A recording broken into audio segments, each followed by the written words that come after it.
Lepo pozdravljeni. Tokrat sem na plenarnem zasedanju Evropskega parlamenta v Strasbourgu, kjer smo v torek že kar v poznih nočnih urah razpravljali o hudi industrijski nesreči na Madžarskem. O njej je poročala komisarka Georgieva, ki je pristojna za humanitarno pomoč in krizne razmere. Tudi sama sem sodelovala na razpravi in dejala, da moramo storiti vse, kar je v naši moči, da take nesreče preprečimo.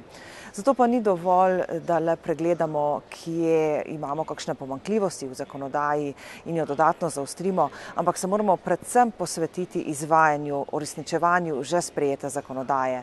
Prav okoljska zakonodaja je namreč slabo implementirana, se slabo izvaja v državah članicah. Poleg tega sem tudi opozorila, da od komisije pričakujem informacijo o čezmejnih učinkih te nesreče. Naprimer, potem, ko se bo ta rdeča snov posušila, bo zagotovo prišla tudi v zrak, se z vetrom širila in zaskrbljena sem nad tem, ali bodo ogroženi tudi prebivalci Slovenije. No, nenazadnje pa sem tudi dejala, da pričakujem, da bomo bolj natančno in bolj striktno izvajali načelo onesnaževalec plača. Ob takih nesrečah se mi namreč ne zdi prav, da takoj pomislimo, kako bi lahko koristili javna sredstva, ampak da moramo predvsem terjati odgovornost lastnikov kapitala. V skladu z načelom solidarnosti je prav, da prebivalcem pomagamo, ampak najprej moramo zahtevati odgovornost lastnikov kapitala.